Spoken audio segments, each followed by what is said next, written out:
Happy anniversary, Goobers! I've had a lot of trouble making this video, and I don't really feel like getting into why exactly, so we're just gonna go with I'm really terrible at being serious and talking about my feelings. So it's been a year since we've all met, or, well, most of us met, everyone except for Secretary, but we can pretend.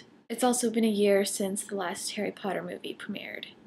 I think the worst part about Harry Potter being over is that it still feels like we're waiting.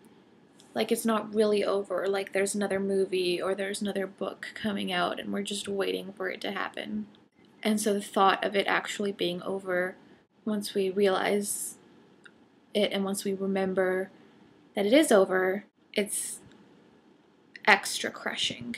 But definitely the best part about the Deathly Hallows premiere is that our story opened at the close of Harry's. And I think our story is pretty great. I remember feeling really sad that I had to leave the lineup for a few hours to go to a family party. And I remember not really talking to most of you who were there.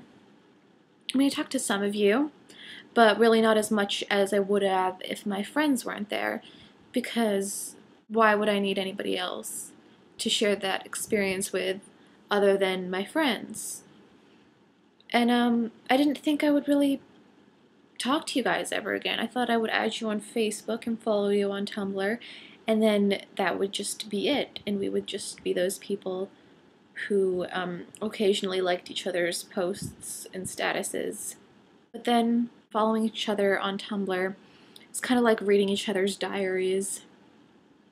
And I guess we got to see parts of each other that even some of our friends who didn't follow us on Tumblr got to see. We planned to see each other, and we made plans in like September, and we kept saying over and over again that it should happen, and then it just never did, and it didn't seem like it was going to. It seemed like it was going to be one of those things where we kept saying that it had to happen and that we were totally going to do it, and we weren't going to.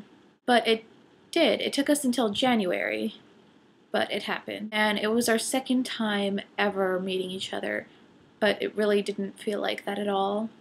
After our meetup in January, our Pancakes for Potterheads, it really seemed like we were going to go back to being just friends on the internet, just friends on Facebook, because we didn't really have any plans to see each other ever again, and I kind of thought that was the end of it. Once again, I was wrong.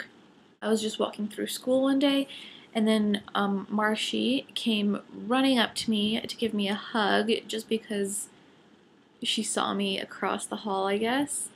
And then Yara was sitting just across the room, so Marshy was like, you should go say hi. And then I did. And then neither Yara or I had class. And we figured that it happened every Monday, Wednesday, Friday, that we didn't have class at the same time. And so we started hanging out then. And I asked Yara if she actually used MSN, because most people don't, because MSN is really... nobody uses it. But she did, and then I added her, and then I made a post on Facebook, and then we all added each other. And then we had this giant MSN party.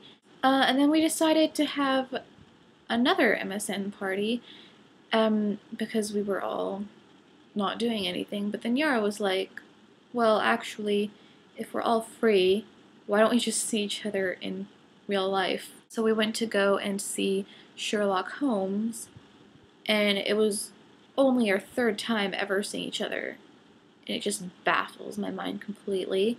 And the third time that we met each other was only 6 months ago. Because other than Natasha, I really wasn't friends with any of you before then, and now you guys are like my best friends, and we can talk about nothing but TV shows or books or butts or sex, and you'll be fine with it. And even if you don't share all of my obsessions, you understand how important it is to me because you do it too with other things. It takes me quite a long time to open up to people, usually. Most of the time people think I'm quiet and shy and totally reserved and I don't want to say normal, but they don't think I'm a pathetic psychopath when they meet me. And for the most part, it's an accurate assumption about me, because that's how I am around people that I don't know really well and that I've just met. But I think it was Yara that I was talking to one day, and I told her that I was actually really shy, and she didn't believe me, because I've never had this problem with any of you guys. To be honest, I don't know what my life would be like if we'd never met, because you guys are such a big part of my life now, and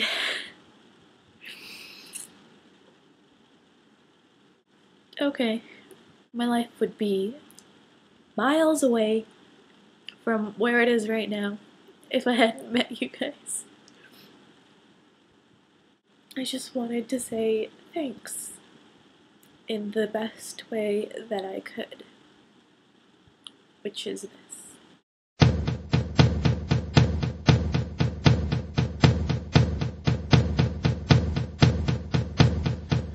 Give me a second, I need to get my story straight. My friends are in the bathroom getting higher than the Empire State. My lover, she is waiting for me just across the bar. My seat's been taken by some sunglasses, asking about a scar. And I know I gave it to you months ago.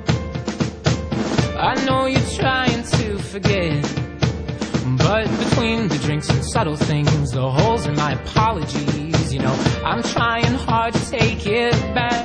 So if by the time the bar closes and you feel like falling down, I'll carry you home tonight. We are young, so let's set the world on fire. We can burn brighter than the sun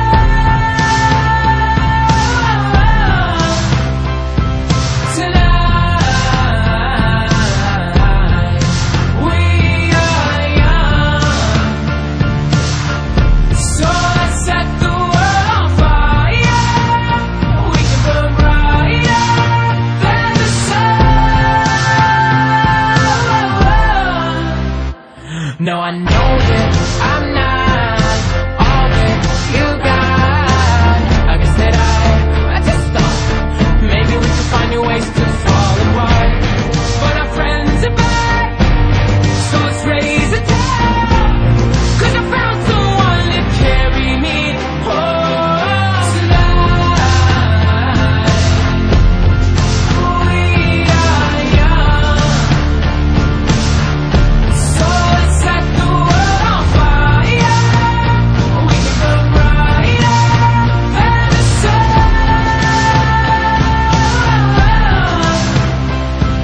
tonight.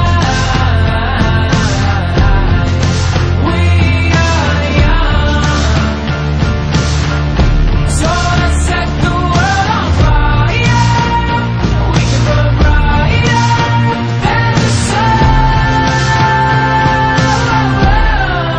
So if by the time the bar closes and you feel like falling down, I'll carry you home tonight.